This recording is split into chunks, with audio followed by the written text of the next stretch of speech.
तो मुझे प्राउड होता है मेरी वाइफ पे कि जब ये स्टेज पर आती हैं तो मुझे लगता है कि अभी मुझे कुछ बोलने की ज़रूरत ही नहीं है, लेकिन आज पता नहीं कितने कम शब्दों में इन्होंने बहुत कम बोला है, क्योंकि जब ये स्टेज पे माइक लेके दहाड़ती हैं तो 3-3 दिन के वर्कशॉप में मैं लेकर के गया था, तो मुझे उस दिन ये तसल्ली हुई कि अभी अगर हमें कोई 3 डेज का वर्कशॉप भी करना हो तो हम दोनों संभाल सकते हैं।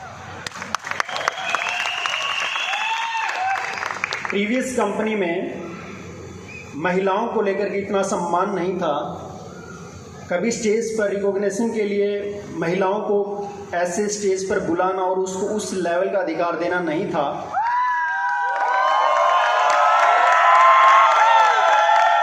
दीपशिखा जी जब फर्स्ट टाइम, ये 2019 की बात, हम सर से मिले थे बिफोर मैरिज और मैंने इंट्रो कराया था प्रीवियस कंपनी के एमडी से, सर मैं शादी करने जा रहा हूँ, और दीपशिखा जी से भी मिलाया था।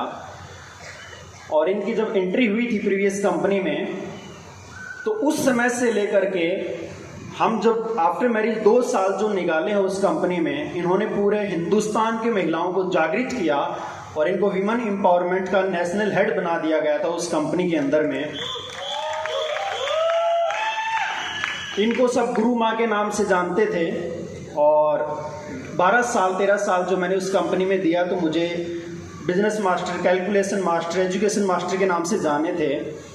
पैरों को हाथ लगाते थे सभी लोग जब हमसे मिलते थे, सेल्फी के लिए लोग लाइन में लगे रहते थे। और जब कंपनी क्विट की तो वही गुरु माँ और वही सबके मसीहा, आप समझ सकते हैं क्या बन गए होंगे। मुझे हैरानी इस बात की है कि सही में मैं ब्रांड तब बना जब मैंने कंपनी को क्विट किया। मुझे अपनी वैल्यू ही पता तब लगी।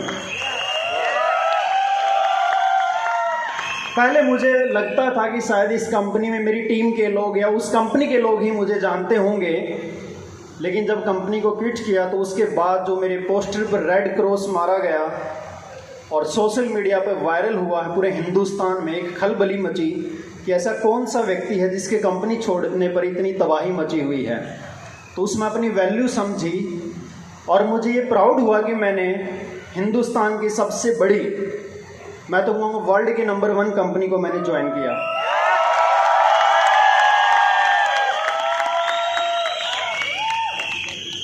दोस्तों 2016-17 में मैं कंपनी में नंबर 1 पे रहा, टॉप 5 में मैं हमेशा से रहा। उस कंपनी में सोच को बड़ा करने की बहुत कोशिश की। फर्स्ट 2015 में मैंने ऑडी कार 50 लाख की ली थी उस समय पर। उसके बाद 8 महीने के बाद 1 करोड़ की जैगवार ली थी। मुझे वहाँ पर बधाइयाँ नहीं मिली थी, वहाँ मुझे झटके मिले थे कि ये व्यक्ति पागल है, क्योंकि ये ले रहा, अब हमको भी लेनी पड़ेगी। ये लोगों की सोच थी, क्योंकि कंपनी की मैनेजमेंट की ये सोच थी कि टॉप लीडर के पास एक फॉर्च्यूनर होनी चाहिए, और वहाँ के कुछ टॉप लीडर्स ने फॉर्च्यूनर बुक भी करवा दी थी और मैं ऑडी ले आया।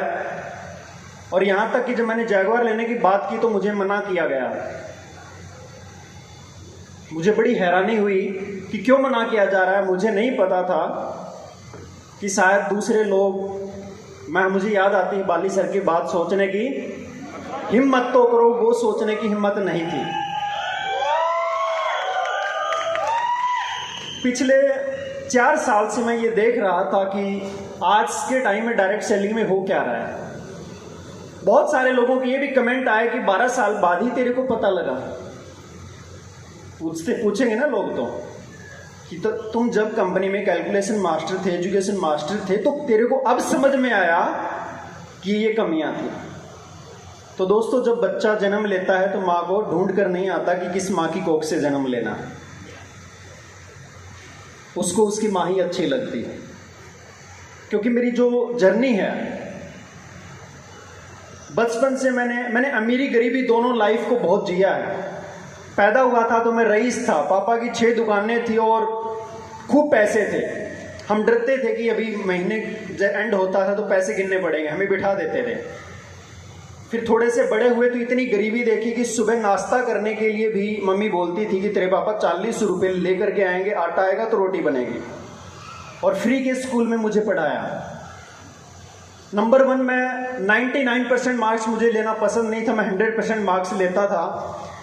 लेकिन उस दरिद्रता गरीबी के कारण मेरा मन उठ गया, क्योंकि स्कूल में नंबर 1 होने के बाद भी मुझे स्कूल से टीचर्स ने जेलस करके कि ये बच्चा हरियाणा में जन्म लिया हुआ है, पंजाब में आकर के पढ़ रहा और ये टॉपर है, और हम ट्यूशन जिनको पढ़ा रहे हैं वो इनसे नीचे हैं।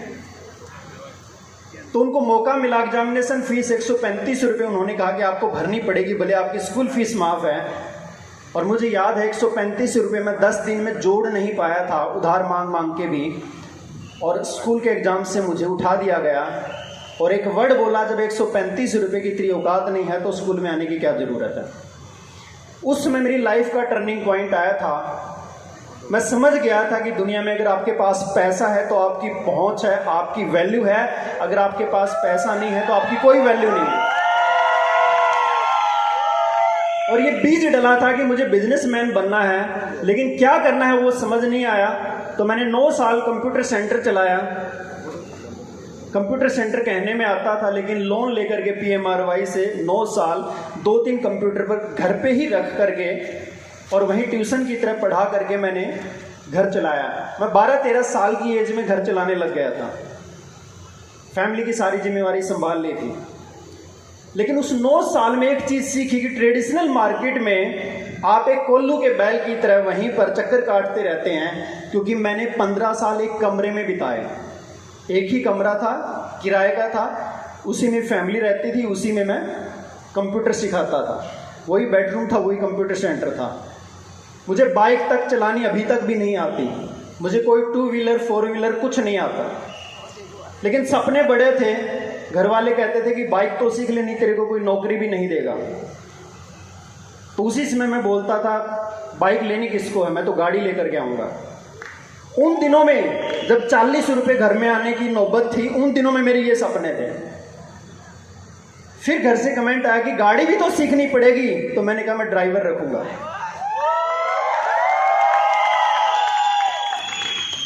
उस सोच बड़ी होने के कारण समझ में आया कि डायरेक्ट सेलिंग एकमात्र एक साधन है जो बिना पूंजी लगाए मुझे आसमान की बुलंदियों तक लेकर के जा सकती है।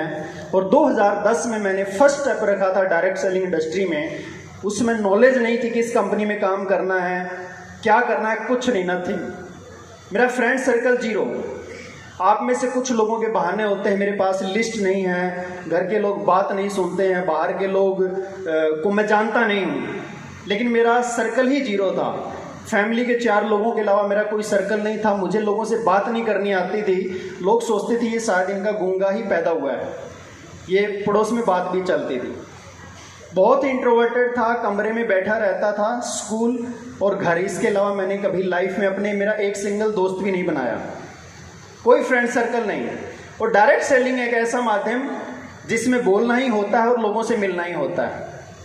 वहाँ पर भी मैंने 1 साल तो ये सीखने में लगा कि प्रोस्पेक्टिंग क्या होती है, और अगले 3 साल में वहाँ के भी सारे रिकॉर्ड तोड़े और फर्स्ट ऑडी, फर्स्ट जैगवार और फर्स्ट लेवल पे टॉप पे मैं वहाँ पर पहुँचा और 20 से 25 लाख रुपए मंथली इनकम पे मैं पहुँचा।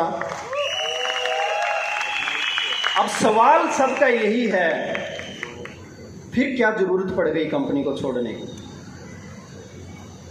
जब लग्जरी लाइफ है, सब कुछ है, उसके बाद क्यों छोड़ा, क्यों क्विट किया? तो उसी समय ठान लिया कि वो मन से ही बताऊंगा मैं। बहुत सारे लोगों ने सवाल पूछा। इन 12 साल में मैंने डायरेक्ट सेलिंग के बारे में पहला वर्ड एक सीखा कि डायरेक्ट सेलिंग माल बेचने का बिजनेस नहीं है, लीडरशिप का बिजनेस है।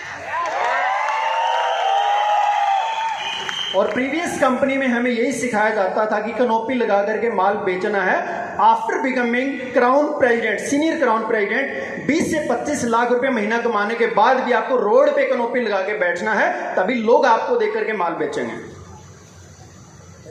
ये बहुत सारी कंपनी कर रही है आज के टाइम में मार्केट में। हमें सेल्समैन बना के छोड़ देती है, हमारी लग्जरी लाइफ को वो एक ऐसा बना देती हैं कि बस कैसे भी उनका माल बिकना चाहिए। और दूसरा जो सबसे बड़ा रीजन था, कंपनी स्टार्टिंग में छोटी छोटी आती हैं, बहुत सारा प्रॉफिट दिखाती हैं, 40% हमें प्रॉफिट दिखाया गया था और 2017 में जब सारा कैलकुलेट किया तो 25% ही प्रॉफिट रह गया। समझ गए कि मैंने 2016 में जो टॉप पे आउट लिया था 2022 तक 7 साल में वो आगे क्यों नहीं जा रहा, वो 20-25 के बीच में आकर के रुक क्यों गया है। जब मेरी टर्नओवर 3 गुना बढ़ गई है, जब मेरी टीम 3 गुना बढ़ गई है, जब मैंने बिजनेस को 3 गुना बढ़ा दिया, लेकिन पे आउट 1% भी आगे क्यों नहीं बढ़ रहा है।